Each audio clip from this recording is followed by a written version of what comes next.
早上好，今日重陽節，我哋從深圳去香港做一件超有意義嘅事，同香港關愛社群協會嘅夥伴一齊去探訪獨居老人。到協會之後，就被一個細節打動咗，佢哋為附近嘅小朋友提供免費託管，喺呢度可以寫作業，仲有人陪。原來關愛社群真嘅將社群裏嘅每個人都放喺心上。跟住協會嘅夥伴們，我哋來到東建樓和東怡樓，呢度長者住嘅係政府提供嘅公屋，老人家嘅公屋比想象中更舒服、寬敞、唔壓抑，每間房都有窗，陽光可以照入嚟，風亦都可以吹入嚟。對於長者來講，咁樣嘅居住環境太重要。一共探訪咗8位老人家，每一位都特別親切。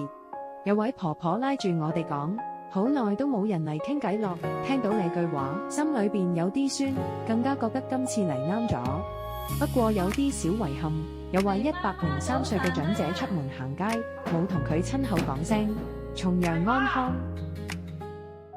同佢哋傾偈當中，我哋先知佢哋有一個共同點，老人家後生嗰陣都係義工，做咗好多年嘅公益。原嚟我哋今日送上嘅溫暖，係回應佢哋曾經對呢個世界嘅善意。呢份美好，大概就係重陽最深嘅意義。從深圳到香港，不過是一個口岸嘅距離，但呢份關愛可以跨越所有嘅隔閡。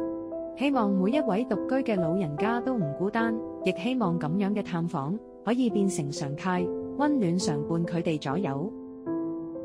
個個都咁有心，身體健康啊！咁啊，好健康，好開心啊！好開心。